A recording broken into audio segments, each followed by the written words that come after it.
Rana, merci d'être au rendez-vous. L'actualité de ce dimanche s'articule autour des Miss France. D'abord, elles débarquent ce soir, mais elles devront troquer leur bonnet pour des parapluies en espérant que cela ne dure pas puisqu'elles resteront 10 jours à Tahiti et Moorea au programme shooting photo et gala de charité. Les mangues sont là et prêtes à être cueillies. Nombreux sont ceux qui les vendent sur le bord de la route, parmi eux des professionnels, mais également des personnes qui les achètent aux particuliers pour les revendre aux consommateurs.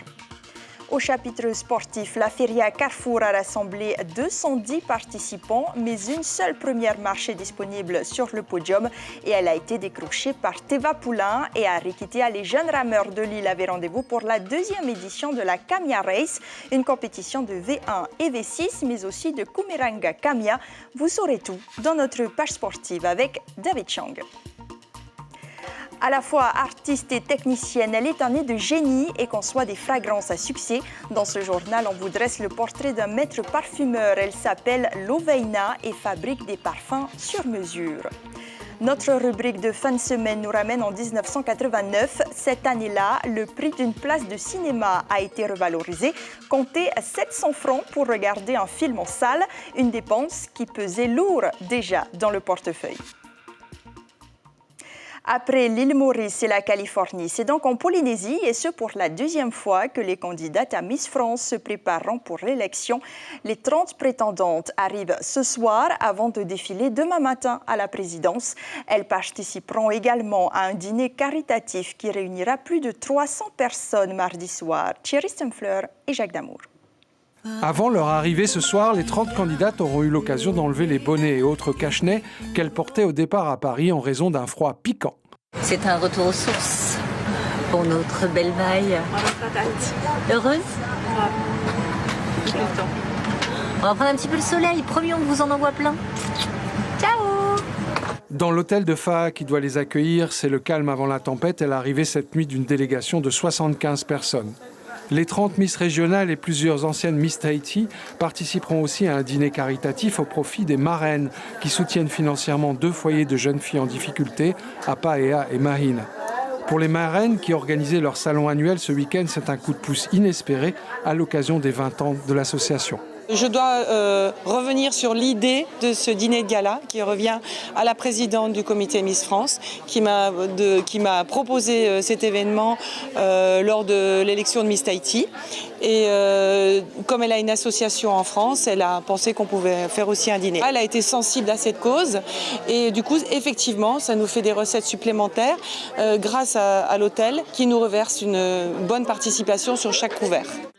Arrivées tard ce soir, après 22 heures de vol, les candidates au titre de Miss France ont rendez-vous dès demain matin avec le public à la présidence de la Polynésie française. Je vous le disais, les Miss resteront 10 jours pour se préparer à l'élection prévue le 14 décembre à Marseille.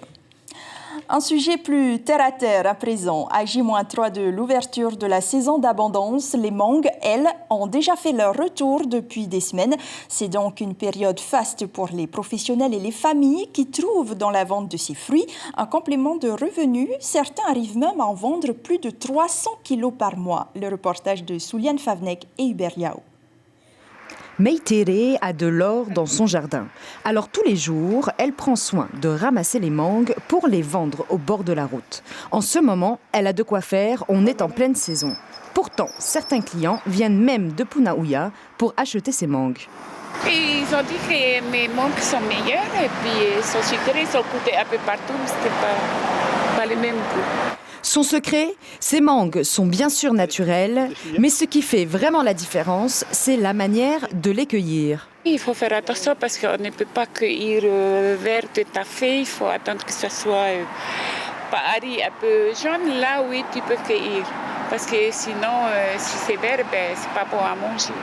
Ça change le goût ? Oui, ah oui, amèrement. En ce moment, on trouve surtout des mangues ohuripio. On les reconnaît par leur bout crochu. Les greffés arrivent plutôt en décembre. Sur les stands de fruits, les ohuripio sont donc les reines. Et comme là, c'est la saison des ohuripio, bien sûr que ça part moins un peu. Mais les gens demandent plus les greffés que le ohuripio. Et alors, tes mangues, elles viennent d'où ? Alors, un peu de partout, d'ici de Tahiti, mais les greffés, ça vient de Travao. Tahia reçoit jusqu'à 300 kilos de mangue. Les plus mûres sont données au stand d'à côté pour en faire des jus de fruits frais. Pas de gaspillage. Nous, on utilise plus de la mangue Orepio pour le jus parce qu'il est plus sucré par rapport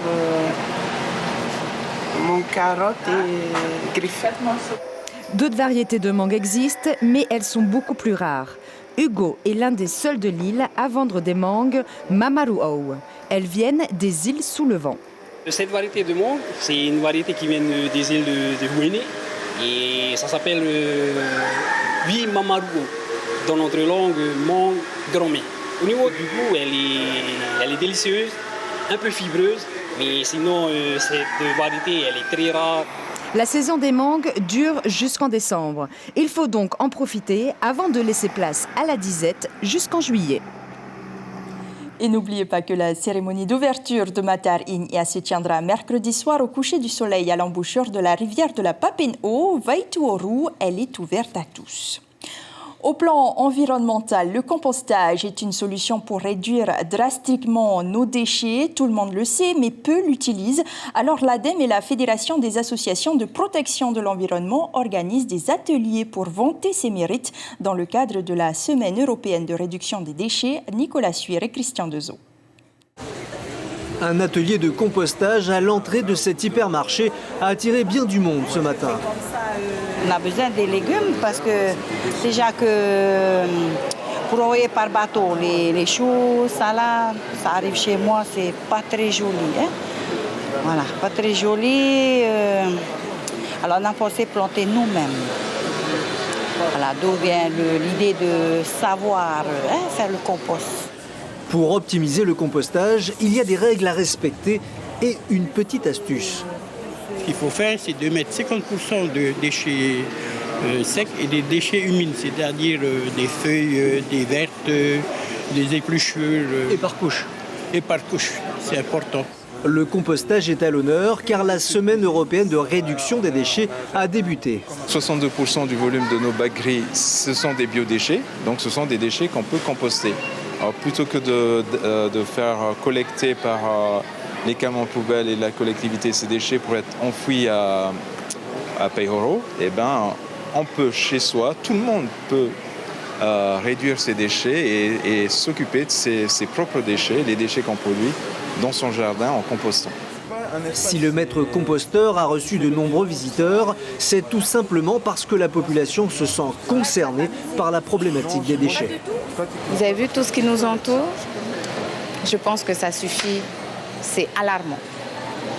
Donc arrêtons le gaspillage, arrêtons les déchets et puis faisons les choses naturellement. Christian composte depuis 15 ans, il confirme l'efficacité de la démarche. Nous, maintenant, ce qu'il nous faudrait, c'est 2 passages par semaine pour le bac vert, oui, du recyclable, et un seul passage bac gris pour le destructible au centre d'enfouissement. Pour aider à la mise en place de cette belle initiative, certains commerçants proposent des réductions sur des composteurs jusqu'à vendredi. Et toute cette semaine, donc, les composteurs sont vendus à moins de 9 000 francs, quand dans certains départements, ils sont offerts à l'image de La Réunion. Le Salon du Livre a fermé ses portes cet après-midi. Pour ce dernier jour, les meilleurs textes du concours d'écriture ont été récompensés. 15 chroniques ont été sélectionnées, dont 2 en Reo Maori. C'est une première. Et dans cette catégorie, Tanir Apoto décroche le premier prix avec son histoire Tera Tereito Naihofenwa Mairotomaite Pau Eirotoite I. Traduisez Étranger chez moi, du vide, j'en ai sorti de la connaissance. Quant au texte en français, Jean-Philippe Porta séduit le jury avec une aile de îles. Il parle d'exil, des thématiques polynésiennes. C'était un critère du concours, nous dit Marie-Noël Frémy, une membre du comité de sélection, au micro de Heipoa Tewira et Christian Dezo. Le texte qu'on a choisi est profondément polynésien. Il raconte un problème qui est vraiment important et dont on ne parle jamais. Le fait que quand on vit dans les îles, les enfants sont souvent obligés de partir de chez eux et d'aller poursuivre leur école ailleurs. Donc ça, c'est quelque chose qui nous a profondément touchés. parce qu'on sait que c'est un vrai problème.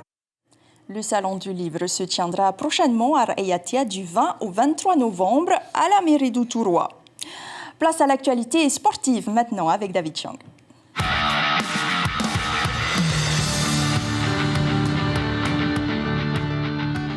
On démarre avec de la course à pied. La Feria Carrefour, organisée par l'AS Stéphana, les plus performants avaient une distance de 11 km 800 à parcourir. C'est Teva Poulain qui remporte cette 22e édition. Cette course entre Fa'a et Punaouia est un incontournable des coureurs confirmés et aussi de ceux qui pratiquent la discipline occasionnellement. Ce samedi, toutes catégories confondues, ils étaient 210 sur la ligne de départ. Récit d'Alain Petit sur des images de Hubel Yao. C'est la dernière ligne droite avant la fin de la saison pour les mordus de course à pied. Pour les pros de la discipline comme pour les amateurs, la Feria Carrefour est un bon test de fin d'année. 12 km à parcourir entre Fa'a et Punaouia est peut-être un record à battre puisque le tenant du titre, l'incontournable Samuel Arago, n'est pas dans la course aujourd'hui. En l'absence de favoris, les paris sont donc ouverts pour inscrire son nom au palmarès. Ouverts, mais pas à tous les 210 participants. Car au fur et à mesure du parcours, les prétendants au titre ne font guère de doute. Teva Poulain en maillot fluo et Justin Monnier, maillot bleu, courant pour son compte, ont quasiment fait la course en tête. Les autres, derrière, n'ont été que les spectateurs de ce duel sur le bitume de la route de ceinture. Difficile à tenir, le rythme imposé par le duo de tête qui se faufile entre les voitures et avale sans faiblir les 12 km du parcours. Nous sommes ici à 2 km de l'arrivée.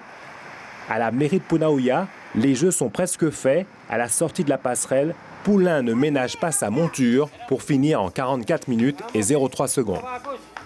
Au départ, on est partis tous les deux et puis en courant à une allure régulière, si tu veux. Mais après, il y a des personnes qu'on ne connaît pas sur le territoire qui sont revenues sur moi. Et j'ai pas voulu, je préférais observer d'abord dans un premier temps, donc je l'ai laissé passer devant pour pouvoir sprinter sur la fin et tout donner, quoi. Voilà. Mais facile, non, parce que c'est ma première course de la saison, course à pied, du coup, voilà, on s'y remet. 3 petites secondes le séparent du deuxième, Justin Monnier. Pour Teva Poulain, ça sera suffisant pour succéder à Samuel Arago, mais pas assez pour battre son record. Et le record de Samuel Arago était de 40 minutes et 50 secondes.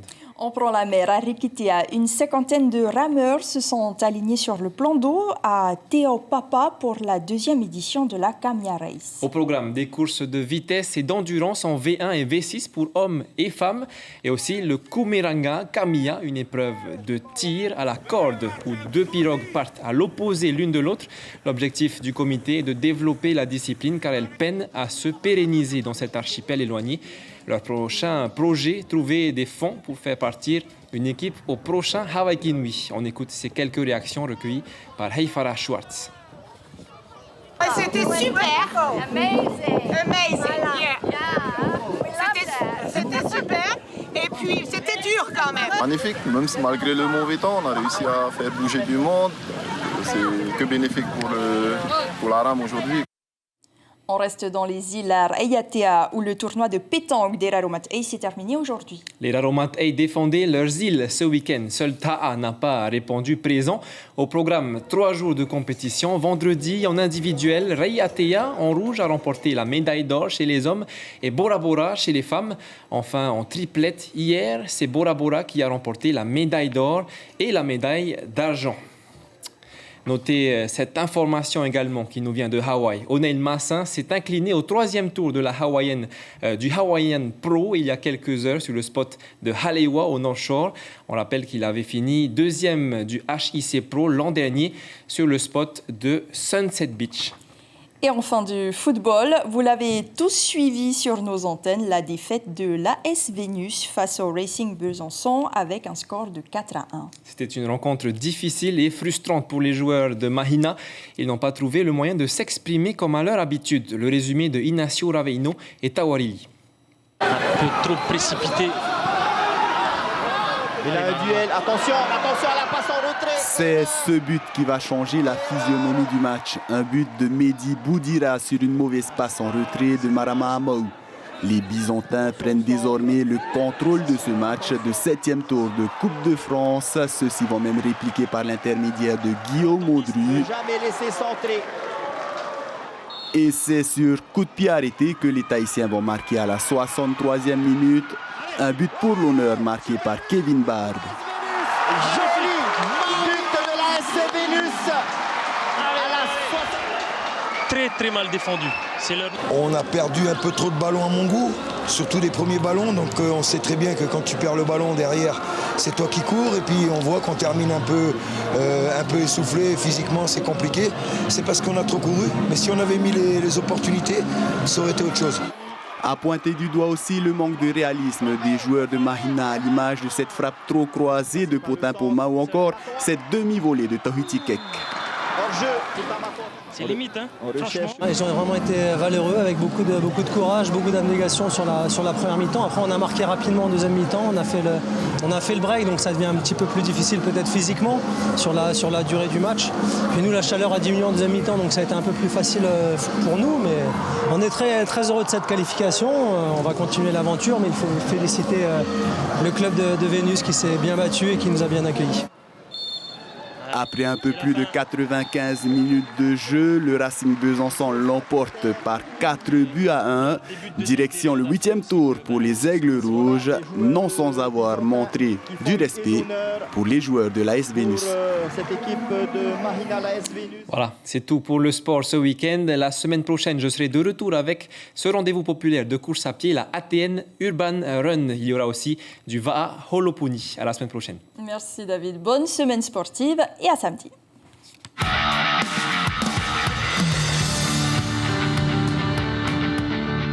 Zoom à présent sur une profession peu répandue aux Fénois, celle de maître parfumeur. Loveina en a fait son métier. Cette jeune femme, née à Tahiti, a été formée chez Guerlain. Elle est revenue en Polynésie pour se lancer dans la fabrication de parfums sur mesure avec des huiles essentielles qu'elle extrait elle-même. Florence Wakeli, Patrick Tsing-Tsing.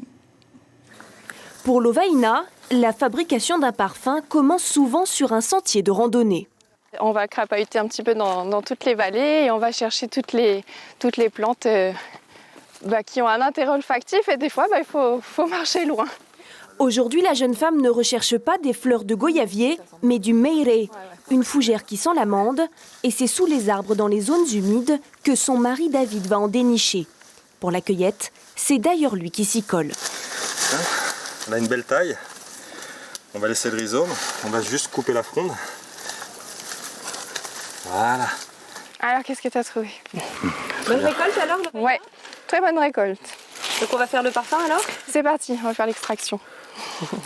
Formée à l'école fondée par Guerlain à Paris, Loveina est revenue dans son Fénois natal avec en poche un titre de maître parfumeur et l'envie de renouveler le classique trio des senteurs tiare, jasmin, coco. Pour ses créations, elle fabrique donc ses propres huiles essentielles grâce à cette drôle de machine, un extracteur où passe la cueillette de fougères du jour. Là, pour cette fougère-là, ça va être l'histoire de quelques jours, l'extraction. Donc là, c'est le temps de bien extraire toutes les molécules olfactives, de tout ce qu'elle peut donner, on prend. D'autres fois, ce sera fleurs de hinano ou de raisin de mer, gingembre sauvage ou même couronne de fleurs entières, tous les trésors de la nature polynésienne. J'essaie de développer au maximum ce qui ne se fait pas ailleurs et on a un Fénois qui est riche en matière, donc on va essayer de trouver toutes les herbes, les plantes, les racines qui apportent un plus pour le faire découvrir au monde. Au monde, et avant cela, aux Polynésiennes. Loveina fabrique des parfums à partir de la personnalité de ses clientes et de ses propres souvenirs. Je travaille avec des émotions et en étant née ici, c'est comme si je retrouvais un peu de mon enfance et j'ai envie de les figer ces moments et de les partager. On est tous fans de nos senteurs et c'est l'occasion de les avoir en parfum et en parfum raffiné, pas juste en huile, mais vraiment de pouvoir le porter tout le temps avec soi. Mais un parfum sur mesure, c'est un produit de luxe. Il vous en coûtera la bagatelle de 100 000 francs pour une senteur personnalisée dans son flacon nacré. Loveina exposera des œuvres olfactives à la Galerie des Tropiques à partir du 6 décembre. On termine cette édition par notre rubrique dominicale. En 1989, la place de cinéma venait d'être revalorisée à 700 francs. En 2019, elle s'en vendue entre 950 et 1750 francs. Et à l'époque déjà, cela représentait un budget conséquent pour les familles. Le reportage de notre regretté Théodore Mououré.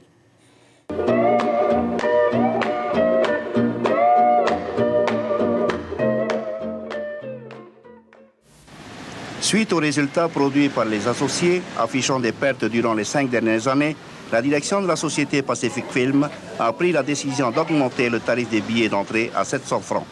Cette augmentation ne représente en fait que 16%, alors que l'inflation avoisine les 20%. Bilan 88, 32 millions CFP de pertes. Pour les habitués des salles, l'augmentation n'est presque pas ressentie. T'as payé combien ton billet? Billet 700 pour le 700. 700. Tu viens souvent ici au cinéma? Ouais. Tu payais combien avant? 600. 600. Maintenant 700, c'est pas trop cher? Non, ça va? Vous avez payé votre billet 700? Oui. Est-ce que c'est pas trop cher? Si. C'est un peu cher. Si. Et malgré que s'il y a 100 francs d'augmentation, malgré tout ça, ben, vous allez continuer à venir au cinéma quand même? Ben, si on aime le cinéma, hein. Je pense que ça commence à faire cher. Si ça atteint les 1000 francs dans l'année prochaine, je pense que ça commence à faire assez cher. Mais là, pour le moment, 700, ça va? Ouais, c'est un peu juste. Hein. Pour le portefeuille, c'est bon? Ouais, ça dépend. Oh, je viens rarement au cinéma et quand il y a la musique et la danse latino-américaine, c'est pas grave. Choisir entre l'augmentation des tarifs et la réduction des séances à 4 par jour, la direction a choisi le premier cas. Le second aurait mis en chômage 12 salariés. C'est sur cette information que se conclut ce journal. La principale du jour étant bien sûr les candidates à l'élection de Miss France. Elles sont actuellement dans l'avion et arrivent à 22h30 ce soir. Elles séjourneront 10 jours au Fénois. Les 30 prétendantes seront présentées au public polynésien demain à 10h à la présidence. Et enfin, elles participeront également à un dîner caritatif mardi soir au profit des marraines afin de soutenir financièrement 2 structures d'accueil de jeunes filles en difficulté. À suivre cette semaine se tient sur 7 jours à partir de demain la semaine européenne de l'emploi des personnes à mobilité réduite. En Polynésie, seuls les ateliers pour la réinsertion de ces travailleurs spéciaux sont un établissement de travail protégé agréé. Je vous parlais tantôt des Miss France. Et enfin, samedi, l'association Vaineuramat Heititi célèbre la journée internationale de lutte contre les violences faites aux femmes à la mairie de Tarawa au travers d'une marche pacifique. Vos quotidiens titrent demain sur La Dépêche, titre sur un homme retrouvé mort à Moorea avec une balle dans la tête. Et Tahiti Info revient sur l'élection de Te Hau Matikawa, le nouveau Mister Tahiti. Merci de rester fidèle à votre chaîne publique. Aux commandes de vos journaux radio demain, Ibrahim Ahmed Azi et Carlos Natua. De vos éditions télé, Teupo Fatupua Ave et Chiquita Teiva Darouzes. À suivre sur votre antenne, 3 épisodes de la série anglaise Marklands. Et on se quitte en musique. Le célèbre groupe américain de reggae Soja a fait carton plein hier soir à Toata. Portez-vous bien et très belle semaine.